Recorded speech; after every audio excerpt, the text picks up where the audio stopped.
UP की योगी आदित्यनाथ सरकार ने साफ कर दिया है कि ओबीसी आरक्षण के बिना निकाय चुनाव नहीं करवाए जाएंगे और यूपी सरकार पर हाईकोर्ट के फैसले के खिलाफ सुप्रीम कोर्ट जाने की तैयारी कर रही है। तो यूपी के डिप्टी सीएम केशव प्रसाद मौर्य ने कहा है कि पिछड़ा वर्ग को आरक्षण के साथ ही यूपी में निकाय चुनाव करवाए जाएंगे।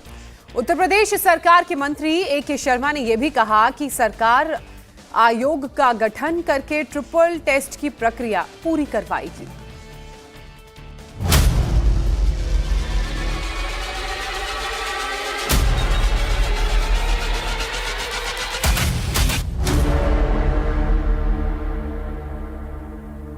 ओबीसी का आरक्षण शून्य करके भारतीय जनता पार्टी की आदरणीय योगी आदित्यनाथ जी के नेतृत्व वाली सरकार चुनाव नहीं कराएगी। चुनाव जब भी होंगे, जो भी प्रक्रिया अपनानी पड़ेगी, लेकिन अन्य पिछड़ा वर्ग को आरक्षण के साथ चुनाव कराएगी। ये योगी सरकार का संकल्प है। योगी आदित्यनाथ ने साफ कर दिया है कि जब तक ओबीसी आरक्षण तय नहीं होगा, तब तक चुनाव नहीं करवाए जाएंगे। ये ड्रैगन फ्रूट की खेती करके हर एकड़ में हर साल 12 लाख तक कमा लेते हैं। आपको भी करना है तो फ्रीडम ऐप को अभी डाउनलोड कीजिए। वहीं इलाहाबाद हाईकोर्ट ने साफ कर दिया है कि जब तक ट्रिपल टेस्ट फॉर्मूला लागू नहीं होता, तब तक यूपी में लोकल बॉडी इलेक्शन में पिछड़े वर्ग को आरक्षण नहीं मिल सकता। इसलिए सरकार ओबीसी को रिजर्वेशन के बगैर ही नगर निकाय के चुनाव करवाए।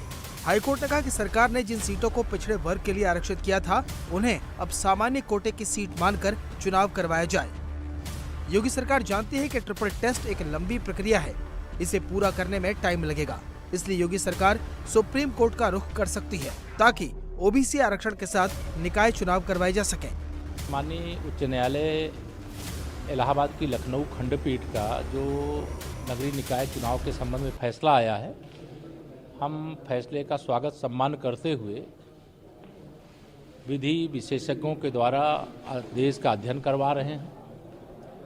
सरकार के स्तर से या तो अन्य कोई रास्ते से जो भी रास्ता अपनाना पड़ेगा, वो रास्ता अपनाते हुए उत्तर प्रदेश के अंदर ओबीसी का आरक्षण शून्य करके भारतीय जनता पार्टी की आदरणीय योगी आदित्यनाथ जी के नेतृत्व वाली सरकार चुनाव नहीं कराएगी। चुनाव जब भी होंगे, जो भी प्रक्रिया अपनानी पड़ेगी, लेकिन अन्य पिछड़ा वर्ग को आरक्षण के साथ चुनाव कराएगी। अब आपको बताते हैं कि वो ट्रिपल टेस्ट फॉर्मूला क्या है, जिसकी वजह से यूपी सरकार को विरोधियों की इतनी खरी खोटी सुननी पड़ रही है। ट्रिपल टेस्ट में यूपी सरकार को एक कमीशन बनाना होगा। ये कमीशन देखेगा कि यूपी में अदर बैकवर्ड क्लास की स्थिति क्या है, उन्हें आरक्षण देने की जरूरत है या नहीं। आरक्षण देने के लिए 3 स्तर पर मानक रखे जाएंगे। उसके बाद कमीशन उन सीटों की पहचान करेगा जो ओबीसी के लिए आरक्षित होनी चाहिए। इसके बाद कमीशन की रिपोर्ट को सरकार वेरीफाई करेगी। उसके बाद ही लोकल बॉडी इलेक्शन में ओबीसी रिजर्वेशन फाइनल होगा। यूपी में जनवरी के आखिरी तक नगर निगमों का कार्यकाल खत्म हो रहा है। इतनी जल्दी ट्रिपल टेस्ट की प्रक्रिया को पूरा करना संभव नहीं है, इसलिए सरकार सुप्रीम कोर्ट का विकल्प तलाश रही है।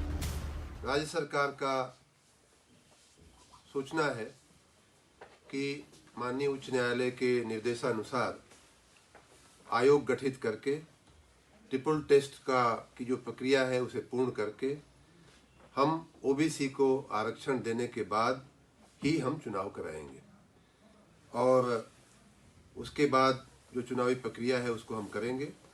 हम इसके कानूनी पहलुओं को और भी हम गंभीरता से, गहराई से अध्ययन कर रहे हैं और अगर आवश्यक होगा तो हम सुप्रीम कोर्ट भी जाएंगे।